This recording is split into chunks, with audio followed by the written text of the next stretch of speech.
Live. There it is. Hello, everyone, and welcome to the Desert Farmer Podcast, episode 50. 50.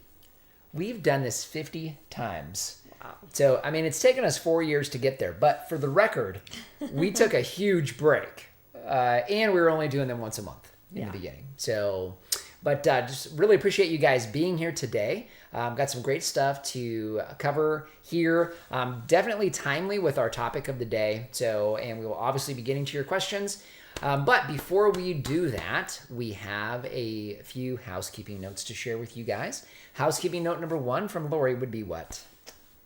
So if you have a question, if you could just state your question, but in front of that, write question, preferably in caps, just so it stands out to me and I make sure I don't miss it for you guys. Yes. So housekeeping note number 2 is Lori will be in the comments here with you guys. So obviously questions will stand out a little bit better if you specify that you have a question for us. And as we go back and try to answer questions, it's easier to see them that way. Mm-hmm. And then housekeeping note number 3, if you're enjoying the podcast, give us a thumbs up. That definitely helps us not only today, but it helps us as we go on, and this guy sits in our little podcast feed for everybody in the future. So we have a few things to get caught up on. In fact, you know what? One of the things that I know I put on the agenda for today is the rain. And I don't know how much we got. I'm guessing we probably got another half an inch. So I'm thinking we have at least an inch of rain so far that's fallen here in the last few weeks. I'll tell you what a difference a few weeks makes, right? Mm-hmm. We spent the first couple months of this year talking about the fact that we did not have much in the way of cold weather. Then we finally got cold weather. Then we talked about the fact that we were not getting any rain or moisture. And here we are a few weeks later, and we have had plenty of it. Hey, you know what? You know what rain means? I know you're really excited about this. Don't even. Don't even. It's not Don't even. So it's not like I'm manifesting it by saying it, because it's going to happen no matter what. It's already starting to happen. I see little tiny green specks everywhere. That's right. Everywhere. That means weeds. So I can tell you right now, one of the topics that we will be discussing is what we do with weeds. So it's not all that exciting, actually. So we've had a lot of moisture. It kind of leads into the second thing on the topic on the list for today. Obviously, rainfall is always exciting for us. I know for most of you guys, if you're not here in Arizona, you're not in a desert environment, you're not used to being so excited about rainfall. But, we get maybe a dozen days of rain in any given year, a dozen. So, every other day is perfectly sunny and just beautiful. And so when we get the cloudy skies and the moisture, it's just, it's wonderful. And it's life-giving. It was completely barren out there where we didn't have irrigation. And all of a sudden now we're going to have a lot of green. One of the things that we finally got completed, or that we did get completed last week, was what? Oh, the pole barn got... Mm-hmm. The first phase of it got completed. First phase got completed. We didn't get a picture for you guys here today. We're going to be giving you guys finally getting a vlog up here over the next few weeks. We've worked through all of our material on pruning. We wanted to get a lot of pruning material up there for you guys. We get a lot of questions about pruning in any given year. We've got another harvest video for you guys coming up in the next couple of weeks, and that is some citrus. So we're going to be sharing that, and then we're going to be jumping into, you guys will be caught up. And we're going to be start sharing some of our updates. And the pole barn is going to probably be the biggest thing, not only so far this year, but throughout the year. We have a lot of things to do now that it's complete. So we've still got corrals we need to get in there. We have to get water and hopefully electricity run to it. So all those things we're going to try to get here in the first half of the year.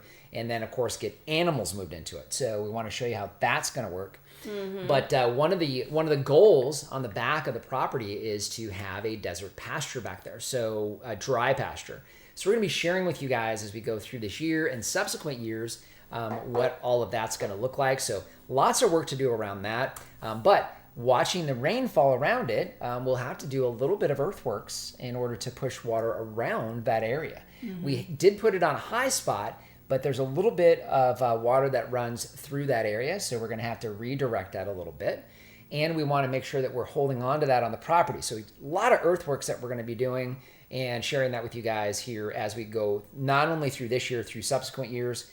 We were talking about it this morning. We have what we believe is 2 goats that are pregnant, right? We're pretty confident Rosie is, so we'll be giving you guys an update on that here so you can see what Violet is huge. Yeah. She is big. So, and Rosie's starting to get there. So, Yeah, she's starting to bag up. And yeah. It's so sad because Violet will lay there and just groan. Yeah, she's like, she's like, It's adorable.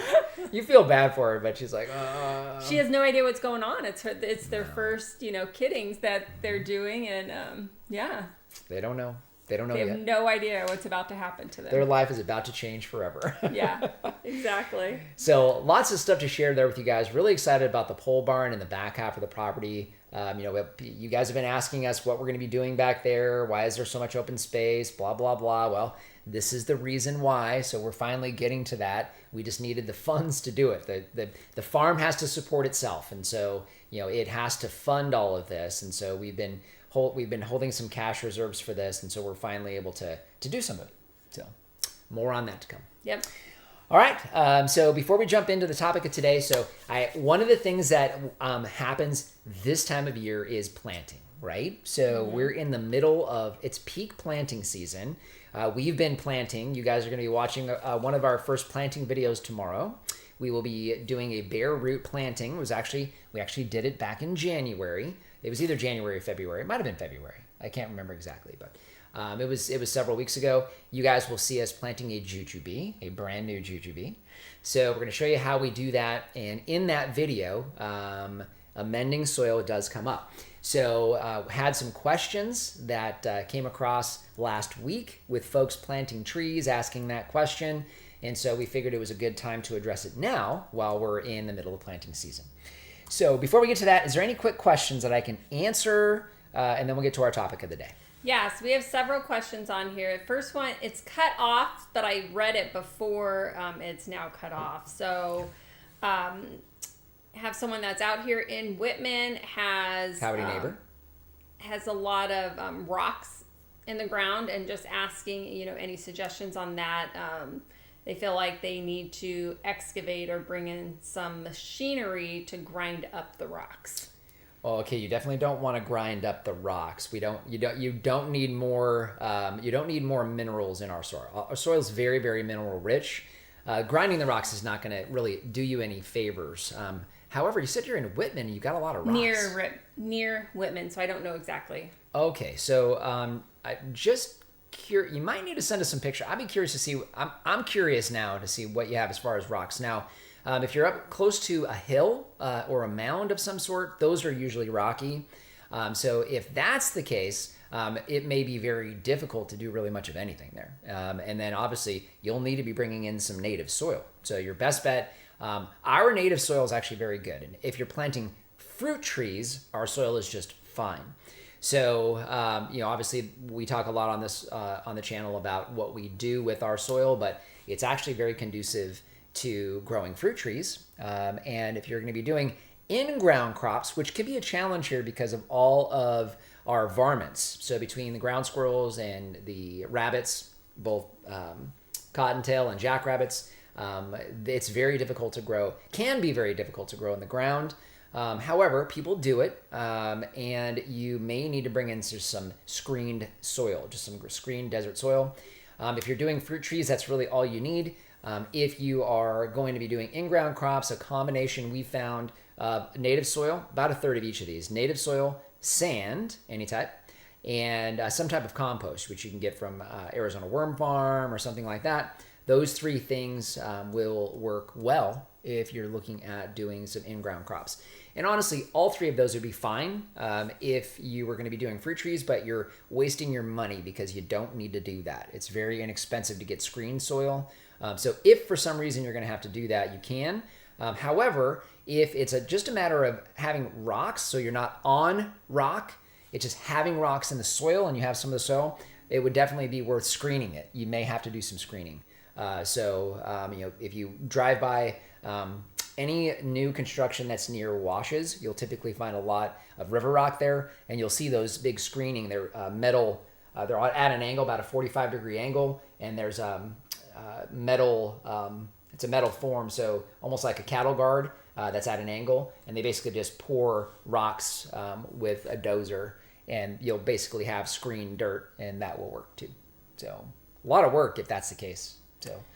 So now, if it's fruit trees that they're planting, can they just kind of screen like the hole? Yeah. Because in the fruit trees, they'll start growing. The roots will be fine growing into Absolutely the rock. You're absolutely so it's right. more just kind of where you're planting, maybe a little bit bigger of a hole than what we normally do, just to give it a little bit of space to get started. Yeah, and clarify if you're on rock, because if you're on rock, that's a completely different scenario. If you have a lot of rocks, it's just a matter of screening. You're right where you're planting. You don't need to do it around it.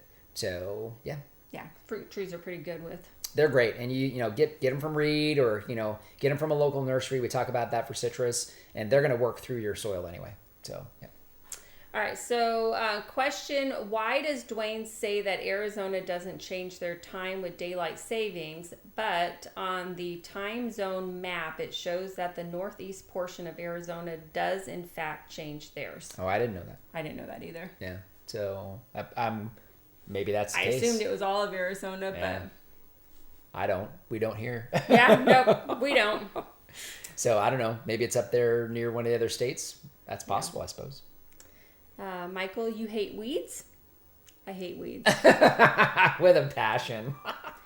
And I have responded back to him already on here, but they give me such anxiety having weeds. And in some areas, I'm okay with it. So like the back of the property, as long as I keep them knocked down, because when they start getting like, some get 2-3 feet high, that gives me anxiety, just not being able to see what's in there. But then when it's like around the front of the house, I hate weeds up there just because I don't like the look of it. Well, and you consider it clutter. So one of the reasons we've yeah. talked about this before, a reason why we are not a permaculture paradise and never will be is we really do both like straight lines and some order. Like clean. Yeah. And there's a secondary reason to that, because we have people on the property. We've got neighbor kids that like to jump the fence and come play with Sasha. And it's like, hey, you guys are welcome to let us know you're coming. But you guys are welcome to do that. And, we just want to make sure we have a safe place here for everyone. So, ground cover with people walking through it here, with the exception of the middle of winter. And even then, middle of winter, a few weeks ago, we had a rattlesnake. And so snakes, our snakes here are generally not good.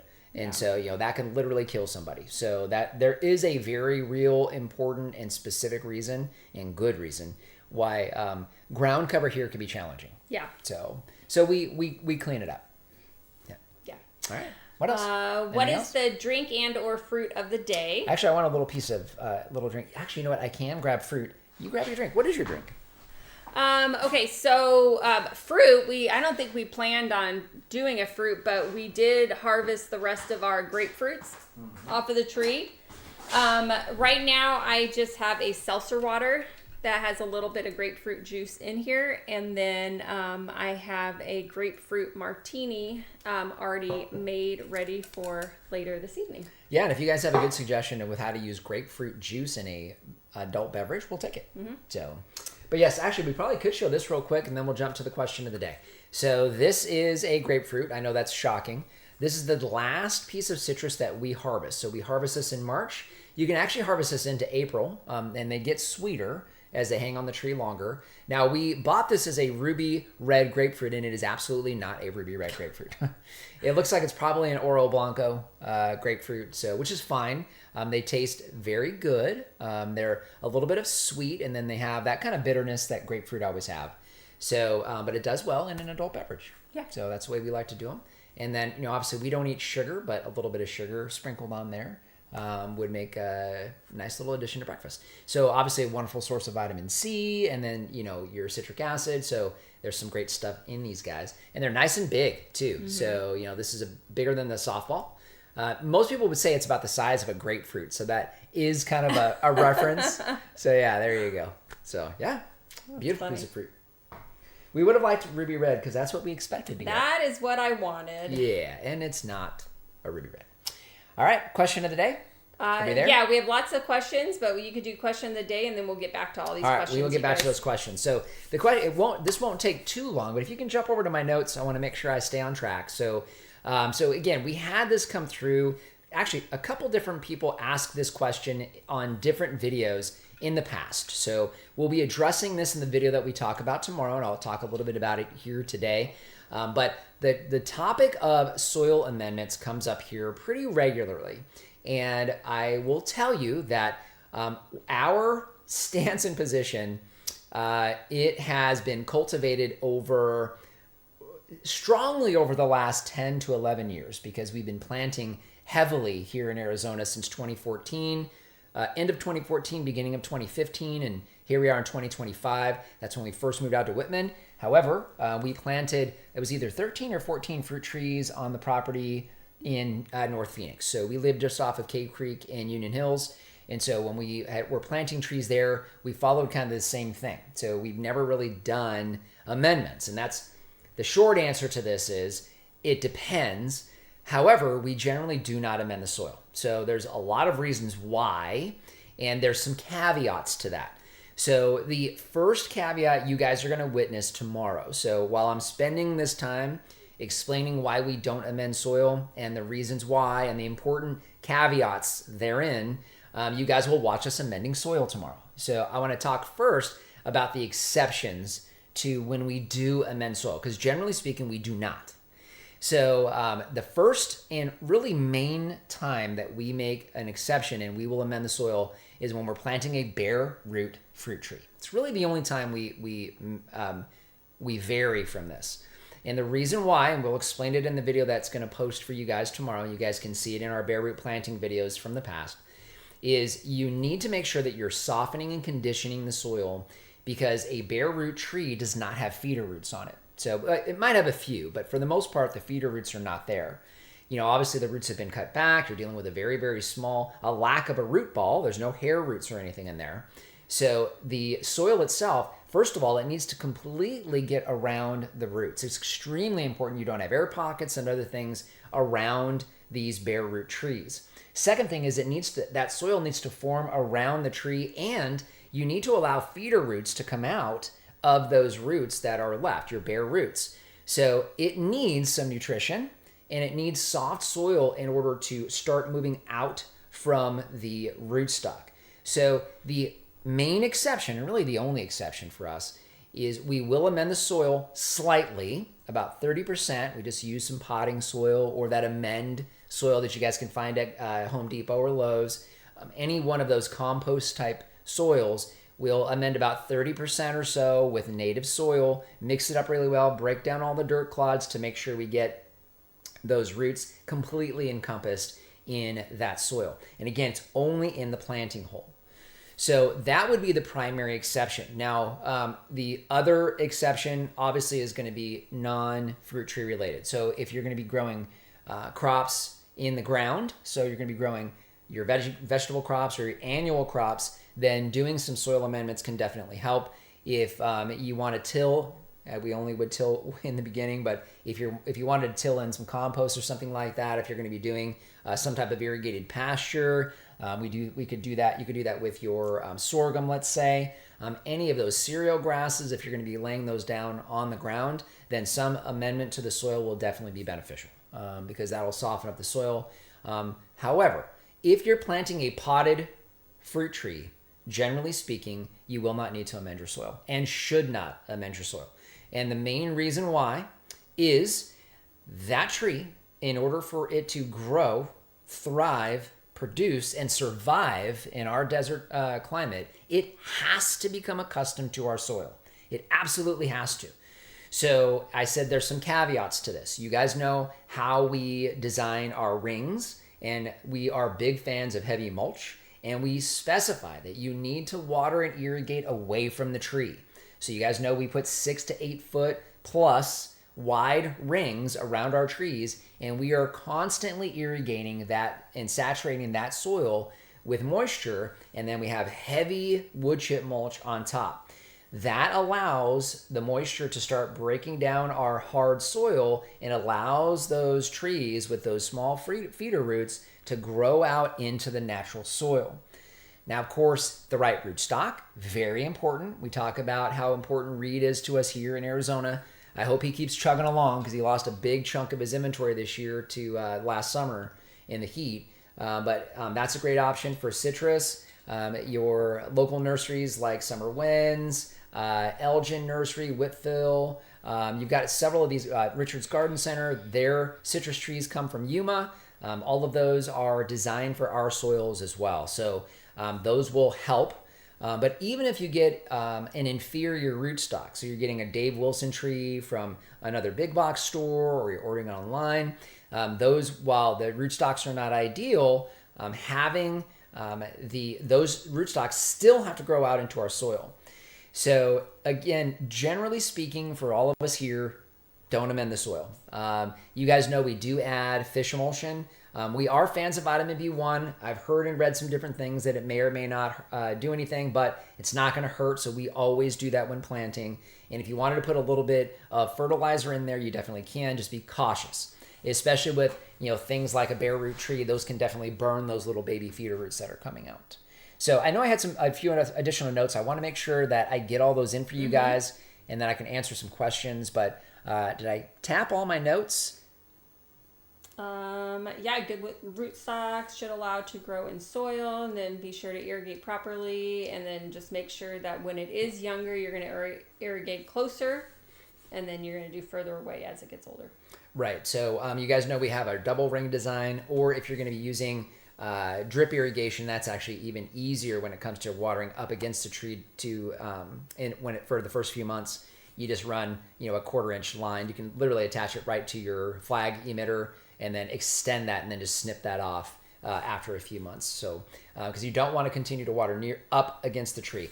That tree has got to get out of that root ball as quickly as possible, no matter when you're planting it. If you're planting it in the fall, to make sure it survives the winter. If you're planting it in the spring, to make sure it survives our summers. That root ball has got to get out of that small space. And so amending it doesn't make sense. So now, you're going to hear a lot of people tell you that you need to amend the soil, and particularly the person who's selling you the tree. And 9 times out of 10, it's because they're selling soil amendments. And I'm not going to get in the way of, so I'm a capitalist myself. So, we run a business here as well. So I don't want to get in the way of that. I'm not going to tell you you're going to hurt the tree necessarily, although you may by amending the soil too heavily. And will it hurt? Maybe not. So, and if you feel strongly about it, go ahead and amend the soil. But I can tell you, we don't do it. We have planted hundreds of fruit trees here. How many fruit trees would you say we've planted and they have never actually survived planting? Can you even think of? We've had a couple. So we had a peach tree that we planted when we moved here, 1 tree. And the old farm, we may have had one, but I don't remember for sure whether we did. It's rare that we lose a tree. Well, so and what's funny, not funny, but is that we have had bare root trees that we've planted with amended soil and never come out of dormancy. Correct. We've lost a cherry tree. We've lost multiple pecan trees. We've lost, you're right. We've actually lost several. So you're right. So actually, I didn't even think about it that way. You're absolutely right. So if you amend your soil, chances are pretty good you're going to lose a tree. Fantastic. Don't say that. Okay, for the record, most of our bare root trees are fine. Actually, speaking of which, we have Michael here. Well, he is on here, Okay. But let me just, before you get off that topic, there's a lot of questions and stuff, and we're going to get to your questions. I'm trying to see everybody's comments and questions on here, but talking about that, someone says, does this advice change at all if you're growing tropicals?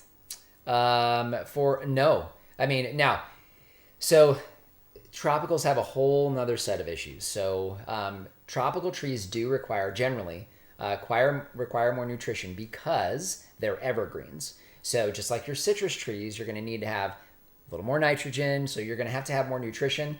And so I would tell you that with tropical trees, maybe you will make some exception. Just remember, in order for that tree to grow and thrive, it has to survive our soil. because at some point in time, it's going to have to grow beyond the amendments that you're doing.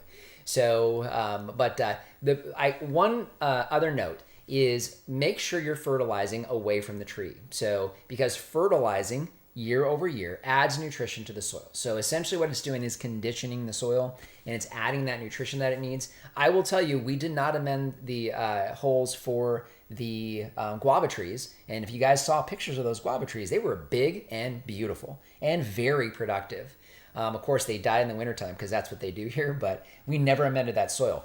However, we're going to be planting a rosemary up front between the two olive trees, which you'll watch us plant probably next weekend. But I was pulling those back. All the wood chips have broken down into incredible topsoil. I mean, just amazing topsoil. So, you are going to be conditioning that soil over time if you do what we show you here. So even for your tropicals. And again, we've had success with tropicals until they died in the wintertime, and we did not amend those holes. So. Well, and that's a good point, is that we have in the past, when we know we're going to plant a tree in a spot, but it's not going to be for a while, we will put wood chips there and water it all the time. And that right there starts conditioning the soil. Yeah. Yep. So moisture does a wonderful job. And obviously our soil is actually pretty conducive to planting. Very high mineral content, which is great for fruit trees. So the issue is a lack of moisture. So, and then of course, no bacteria. There's no life in it. So you just need to add life, and you can add life over time. So what else? I know we got some questions. There's a lot of stuff I'll do my best. Here. What is this weekend's cheat meal? So we had it last night. Actually, it was a steak dinner with friends of ours. So Gayla and Brian, thank you again for taking us out to Wickenburg. Went to Charlie's Steakhouse and had a steak. And it was good. So for a little, steakhouse, wasn't expensive, but it's nothing like our beef. The challenge we always have going out to eat is the meat is just not as good as what we have access to here on the farm. Yeah. So it's always difficult, but it was a good time. So we had a good time. So, and you had some French fries. I had some French fries too. I did have French fries. So that was definitely a cheat. And then we'll do some corned beef and cabbage, which that part is not cheating, but we will cheat a little bit and have a little bit of potato and soda bread. We are going to have some potatoes. Ooh, and we are going to have soda bread. Yeah. We are absolutely going to have some Irish soda bread. Yeah. That sounds fantastic. Yes. I've tried grafting for the first time on a few stone fruits. When can I be confident the grafts took? Is new growth sufficient? New growth would be a good sign of grafts and they took. So really the end of the growing season. So you'll see it as you go through the growing season. So now we don't do grafting here, so that's not something that we do. But we have had very young trees that were newly grafted. And we've had multi-grafted trees that we've gotten from Reed in the past. And we had a tropic sweet that had an Anna, and the Anna never took. And so it was okay when we bought it, and then it died. So it wound up dying once we transplanted it through the growing season. So, but yeah, new growth is a good sign. Same thing with your bare root trees. In fact, I'm going to say it now. We have that multi-grafted tree. We're going to have to share that with you guys. I wanted to make sure it was going to come out of dormancy, and it's definitely not out of the woods yet because it needs to survive the next couple of months going into summer. So I want to see that new growth and new branching coming out. On here. Oh, is he good? So far, every single branch has either sprouted, there's some flowers on one, which I think might have been a cherry. And so, yeah. One of the things about that tree, if we can get that to take, is we may need to talk to Reed about grafting onto his rootstocks and maybe having a cherry for us here in Arizona. Or maybe that tree will produce. I don't know. We'll see. We'll see. It's definitely varieties that generally should not do well here. So we'll see. We'll see if we can do it. So, and I see a highlight. You know green what? Highlight there up there. Is so much is that down Pam? Here. Is that Pam? It probably is, but Scroll there's up. so much. You're gonna make me lose my There it spot. is. It's Pam. Yes. Pam, thank you so much for the super chat. So you are awesome. Every week you're here and you support us. Thank you so much. Now I gotta find my spot. Okay, right. So from the first question, Go ahead. I live near Whitman in New River. Okay. And saying that my land is covered in rock, but just the top layer. I'm digging holes for the tree, but there are rocks everywhere. And then do I need to excavate? Which I know you had already answered most of that. New River, I got the rocks. Okay, so that's probably why. We've done some consultations up there as well. The toughest part is going to really be working around the rocks, and it is a top layer of rocks. So planting hole and then planting rings. Outside of that, you don't need to worry about that. I would mulch right over them once you get your trees. Yeah, the roots will go around the rocks. Yeah, the roots won't have an issue. It's just going to be running irrigation lines. I mean, all of that's a big challenge, no doubt. What was each of your own highlight of the week moment on the farm? The highlight for me is working from home here shortly. So I got a chance to work from home a couple days this week. So working towards that full time, which is going to just be amazing. So I'm a workaholic, so it probably won't necessarily be I'll probably wind up working a lot more, but I won't have that 2.5 hours worth of commute every day. Yeah. That is literally killing me. So that was my highlight. And because I am here on the farm, I get to help her. What I do is I go on, work for an hour and a half, and then I take a break because I like to get up and move around a little bit so I don't ruin my back. And so I go out and help you do morning chores for 20 or 30 minutes. So, yeah. Yep. So that was mine. Well, mine was getting the pole barn done. Now I'm waiting. They're working on a quote for the next phase, which will be installing fencing to make stalls in there. So. Yep.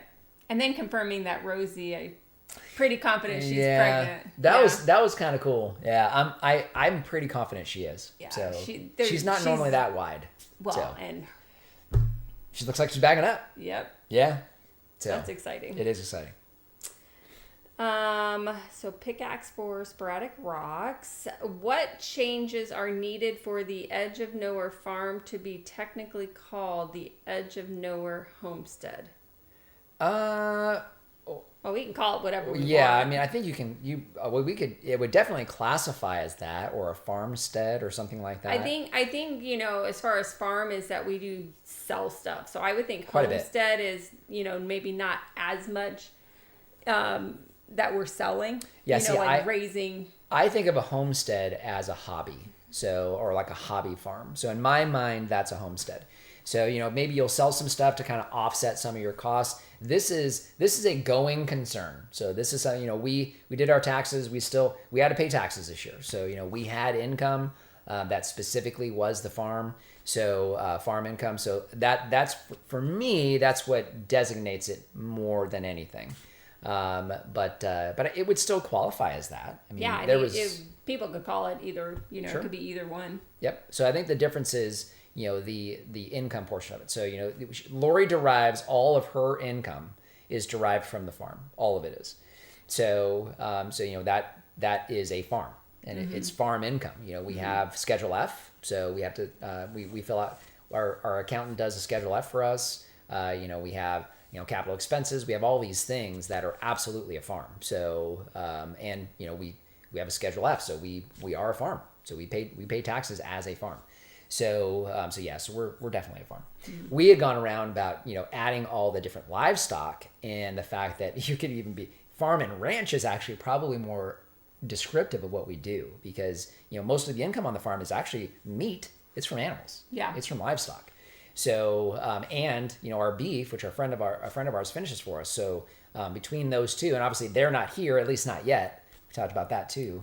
But it's farm and ranch would actually probably we're just about there. So especially with the pole barn and adding additional livestock, we've got some larger livestock we're going to be adding this year. So yeah. Mm-hmm. What else?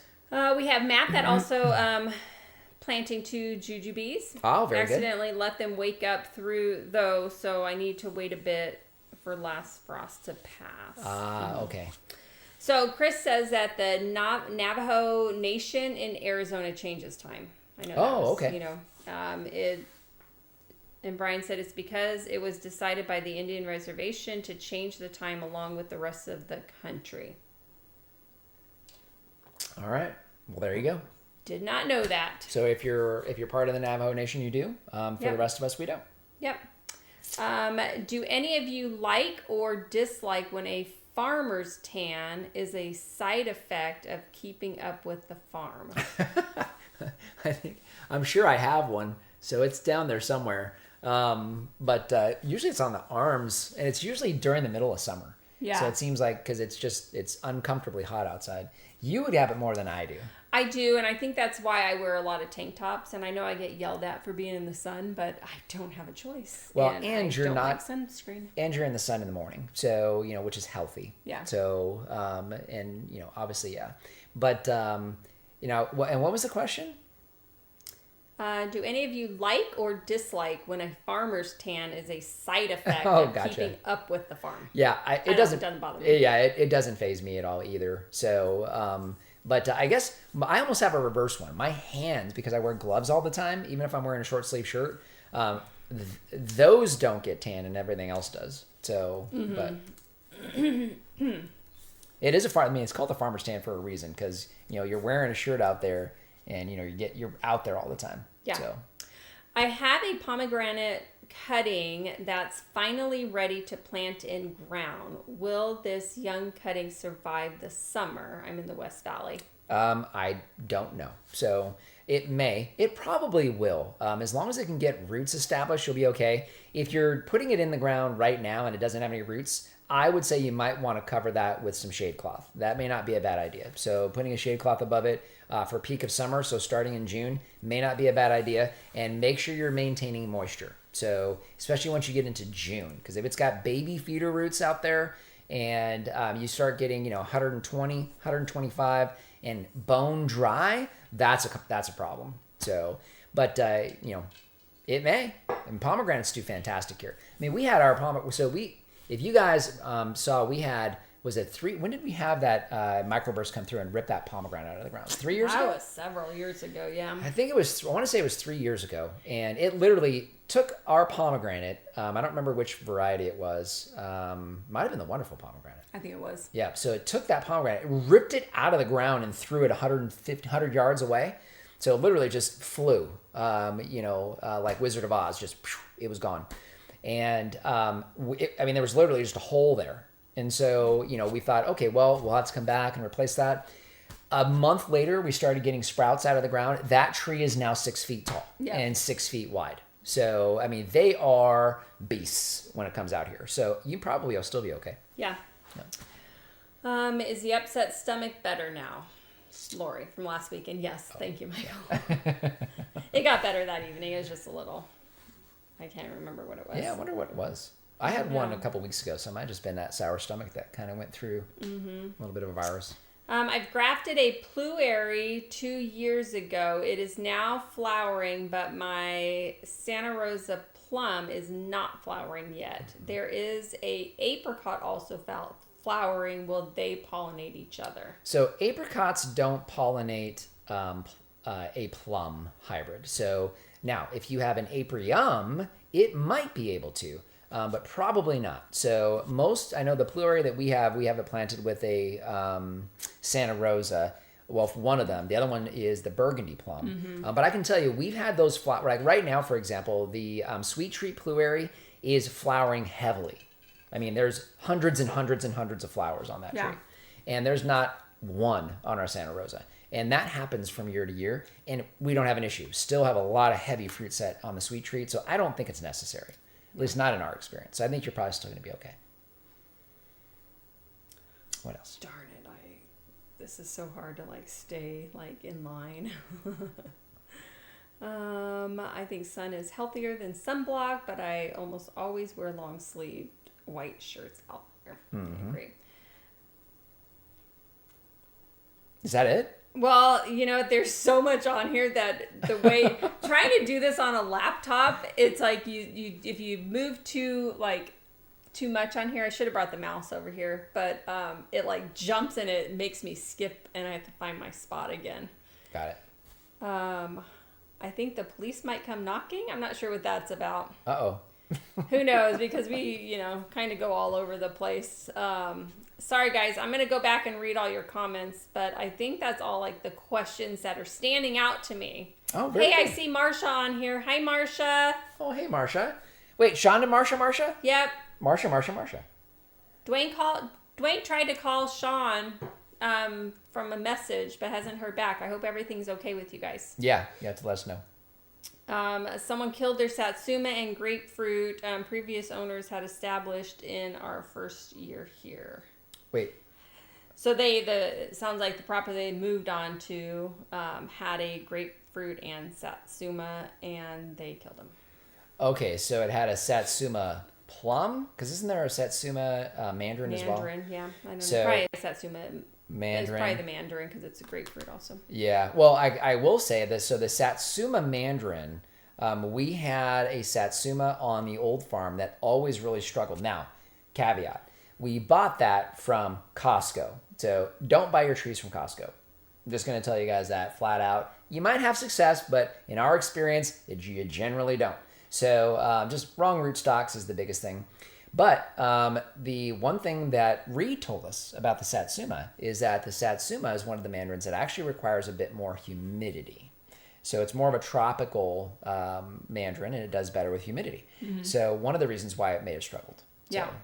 So we have Matt on here. He said, I went a little crazy over past 3 years. Apples, peaches, pluots, plums, grapes, pomegranates, pawpaws, satsumas, grapefruit, dragon fruit, lychee, loquat, kumquat, guava, passion fruit, persimmons, cherries, 3 fruit cocktails, blueberries, raspberries, bananas, and should get first fruit this year. Welcome to the family, brother. It's only just begun, let me tell you. Yep. And he's in 8A. Yeah, you caught the disease, my South Carolina. friend. You have caught the disease. You got it hard. Oh my That's goodness. awesome, man. Okay, so we got some more questions. What do you do about the weeds? Oh, yeah, sure. So in a nutshell, go ahead. What do we rather do? So in a nutshell, there's a few things that we do. Certain areas I will pull, which I know Dwayne does not like me pulling them. He wants me to leave roots in the ground, but or scrape them, just because I have certain areas that, like I said, total anxiety to have weeds there. Other areas, it's either the weed eater or the mower. So we just mow them back just so that it's a nice, I mean, sometimes even in the garden area, which I would like to be cleared, but it's just a nice, almost like it's grass throughout the garden area when you keep it mowed. But that way, at least I can make sure that there's no snakes in there. Correct. And the that globe chamomile or whatever that's called, that noxious weed, it smells horrendous. Not a fan of the smell of that, but we do get that, and so obviously, that in particular, it's a lot easier to pull or scrape just because it comes out pretty easily. We're not big fans of that, but we'll mow it from time to time if it's real heavy patches. We get a lot of mallow. So mallow is probably the biggest one that we have. Some desert grasses come up as well. Mm-hmm. It's one of the things we're going to try to cultivate on the back of the farm because we do have a pretty good seed bank back there of some desert grasses. Mm-hmm. So, and we see those kind of throughout the farm when it rains like this. So, and we've shared that with you guys in the past. But yes, I would prefer that the roots stay in the ground. I know. There's a lot of reasons why. It helps break up the soil. It helps with soil biology. There's a lot of reasons why I would want those in there.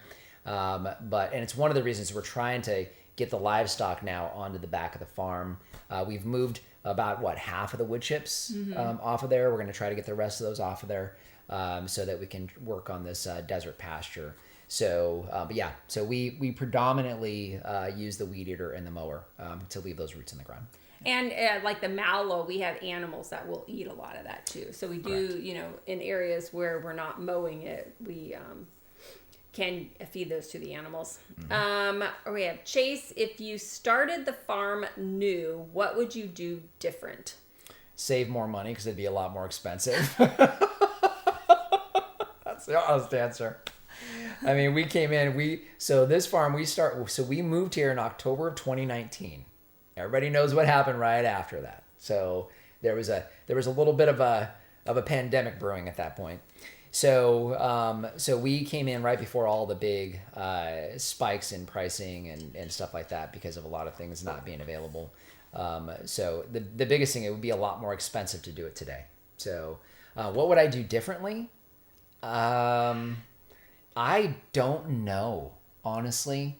We had the advantage of this being the second, for those of you who don't know, so we moved to Whitman in 2014, and we started planting fruit trees in Whitman in end of 2014, beginning of 2015.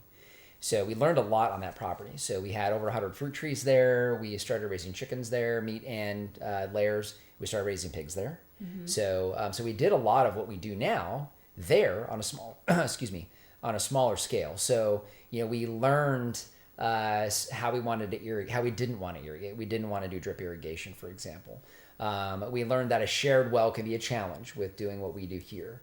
And so, and then we had, a good year and a half to prepare for this. We're looking at, if you guys, we've got a video on doing this on this, what is that, like a 4 foot by 3 foot whiteboard.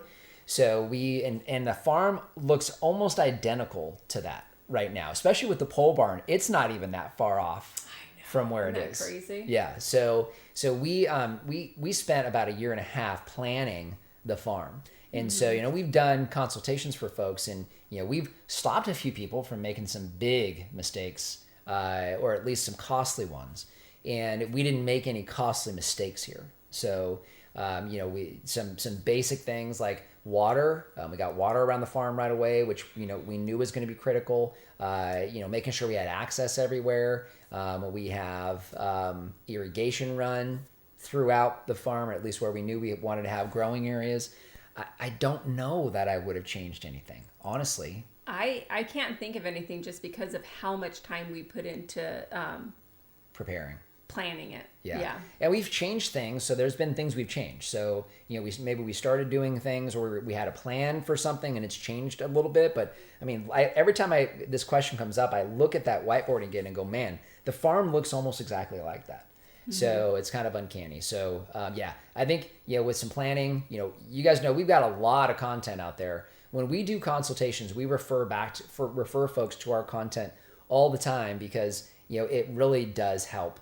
In fact, we even had, somebody we did a consultation for last year, we had somebody else who wound up, we didn't know that they knew each other. They came here was it just happened? They either bought meat from us or a tree. I can't remember. Oh, no. Yeah, I delivered some Was it pork or beef? Yeah, pork. I think pork, yeah. All right. So, and they knew somebody we did a consultation for, and yeah, and so now he was in his backyard doing something that we, had talked about and said that he had heard it from them. Yeah. Yep. So, So I don't know that I would. I have to think about that. Any little changes, we've just made them. So I know we've changed things. We do things differently than we had planned, but I can't think of anything, honestly. Yeah. Not off the top of my head. Yeah.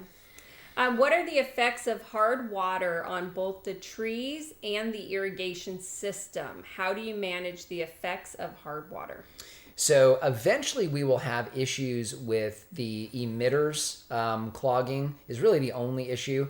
The other main issue with hard water, and the reason we just mentioned that we prefer not to use drip irrigation, flood type irrigation helps to saturate salts and things like that down into the soil. And occasionally we'll drop a watering spigot on our tree rings to help really push some of that down into the ground. But the main thing will eventually be the irrigation bubbler heads. We'll have to wind up replacing those over time. But it is one of the reasons why we went with that, one of several reasons why we went with that type of irrigation. Your drip irrigation will clog much, much faster. So because of it. Yeah. Is that Mars? I see another. So Mars had said, okay, so he asked me if I could read, he said the donation thing and the grapefruit. So grapefruit, you had asked for grapefruit recommendations. He said, I actually tried to make grapefruit syrup by boiling grapefruit juice and sugar, then combining that with tequila and the soda squirt. Grapefruit soda. So that's a recommendation. That sounds for fantastic. And then, at Mars, I don't see anything as far as a donation I do. question. Scroll down. I do. Keep going. There you go. Oh, how did I miss that? I don't know. It's big and it's green. Mars, thank you so much. Oh my goodness. There's so much on here. Okay. May you please make First of all, fruit thank you for the syrups. super chat. Yes, thank you, Mars. That was very nice of you.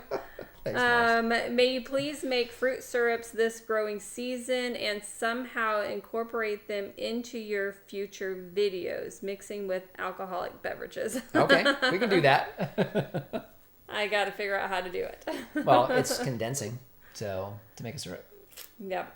What else? Well, I don't know. Now I got to find my spot here because there's so many comments, you guys, and I will go back and make sure I try to read all of them. I'm trying to stay on top of it, but I'm trying to make sure I stay to the questions also. So, how is your cactus gardening? The stuff you planted east of the outbuilding? Oh yeah, it's doing really good. Yeah. So that was all. So those were nopales, and we actually got a couple of nopales. We didn't harvest them because I didn't even notice that they were there. But every single paddle took, and we planted them a little too close together. So we didn't think they would all take because we have not had luck in the past haven't. with cactuses. No. And so we're like, yeah, we'll just put all of them in here. And yeah, no, we got that down. We got it figured out. A little bit of rocks and irrigating it about once a week, and they do just fine. So yeah, they're doing good.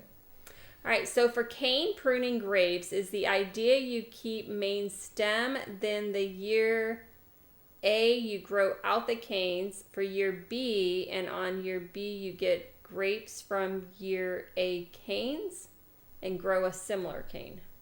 Okay, so I'm not sure I followed that, but we have a video that we put up on pruning both spur and cane pruning in the first year. So if you can't find that, send me an email or message us, and I'll link it for you. But we did a video on that showing you how you start to establish the head on a cane pruned vine, because that's kind of the key. So after the first year, you're going to lay down canes as if they were spur, and then what happens is you continue to get growth out of the middle of the trunk, basically, and that's what you're looking for. So, and then eventually, over time, that head develops. As you start cutting canes back each season, the head gets bigger and bigger. And then canes sprout out of it because it's the only place that you're allowing them to come out. You're not leaving cordons down for them to start sprouting canes from the cordon. So, these trees, they will naturally establish buds. They will make sure that they can continue to grow because they want to continue to live and produce fruit, which is how they reproduce. So watch that video. It's hard for me to describe, but essentially, first year you're going to lay the canes down from the first year. That's where your production is going to come from the following year, and then you'll cut those off, just like we show you, to start forming that head. So, yeah. So the biggest things, the canes that you lay down are growth from the previous year. That's where you're going to get all your current year's growth. At the end of that season, you're going to cut those off, select a new cane that had sprouted from that season to lay down for your next year's fruit. Mm-hmm. Yep. That was a good question. That was a good question. How deep is your well? It is 600 feet. I think it was like 601, if I'm not mistaken, something like that. So it's 600 feet down, and then our static water level stays pretty much within a few inches from year to year. We haven't had it tested. I guess we should probably find out what the neighbors south, what their level is. But water's at about 420, give or take. Mm-hmm. So. Do you think it's easier to keep up with the live chat questions on your phone? It might be. I guess you could log into your phone too. It's possible. You're just not used to using that. Well, either way,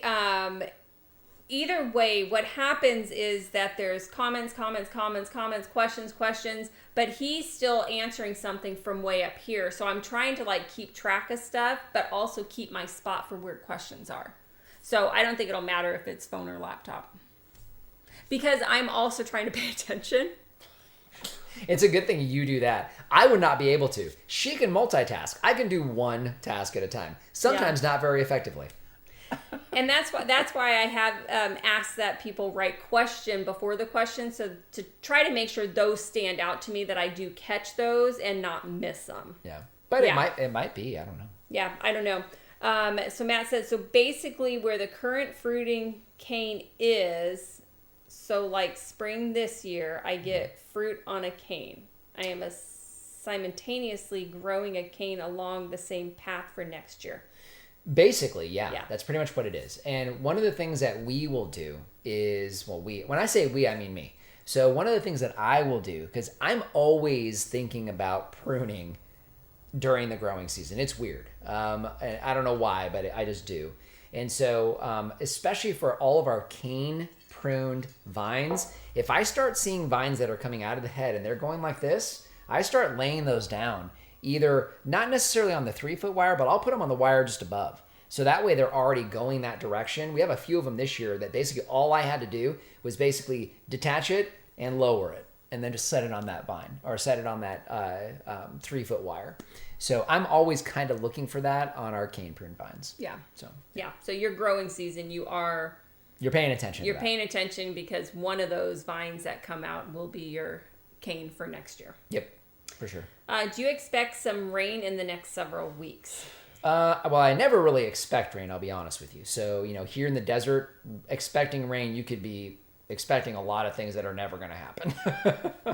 So, we can anticipate rain, but it doesn't always, it rarely seems to work. So, I'm hopeful for it. I'm always hopeful for rain.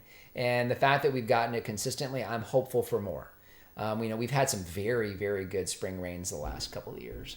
So I would love if it continues to. I just don't know whether or not it will. Mm-hmm. So, getting an issue with video. We may lose you guys here, so sorry if we do. Looks like we're slowing down a little bit. But there's nothing in the forecast as of right now for rain this next week. Correct. Yep. Nothing yet. Yeah. All right, so I think we're caught up. Yeah, so Matt says that he has a weird setup. I think given I have a small backyard, so growing grapes along the trellis behind my strawberry bed. Kind of hard to explain, but I think this is the best route, the cane pruning. Yeah, so, and as long as the variety does well with cane pruning. It's funny, we got that little pop-up that we're having some issues with our bandwidth. Mm-hmm. So, which is good timing because we're at the end of our episode. What do you know? So, pretty much right there. Yeah. And we got all the questions done. This works out really good from week to week. We seem to be very consistent.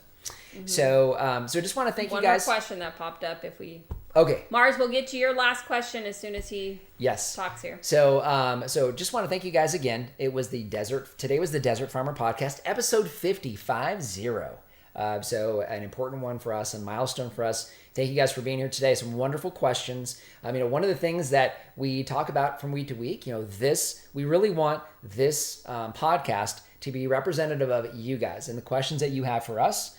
So obviously we'll do the best to answer these to the best of our ability. But this podcast does depend on you guys. So if you have questions, obviously you can ask them here, although we won't necessarily see them after today. Email us, message us on Instagram or Facebook. You can comment on any of our YouTube videos. That's usually where I get these topics from. But we want to make sure that this really is for you guys, and it can be a resource for you guys here, not only in Arizona but elsewhere. Sometimes it applies for everybody, or you can see how we do it and do the opposite if you're not in an environment like ours. But either way, just really appreciate you guys being here. We talk about time. Time is the most valuable resource that we have here on the planet because it is finite. One of these days, it will end for us all. So you guys choose to spend that valuable time with us. We do not take it for granted. Just want to thank you guys for doing that, being here with us, and all of the times you guys interact with us and spend time with us. Mm-hmm. So you said there was another question or two. We'll try to get to that real quick, and then we'll say... Yeah, so on a scale of 1 to 10, what would you rate the grapefruit on flavor, size, and aroma? So I don't like grapefruit, generally speaking. So the smell is fantastic. I think the flavor of these is very mild. So grapefruit has a bitterness to it, a definite bitterness to it. This does have it, but it does have a very, very mild sweetness, very flowery, and it smells fantastic. Wonderful citrus smell. Just wonderful. So on a scale of 1 to 10, what would you rate it? Well, I don't like grapefruit, so I would give it like a 2 because I don't like grapefruit.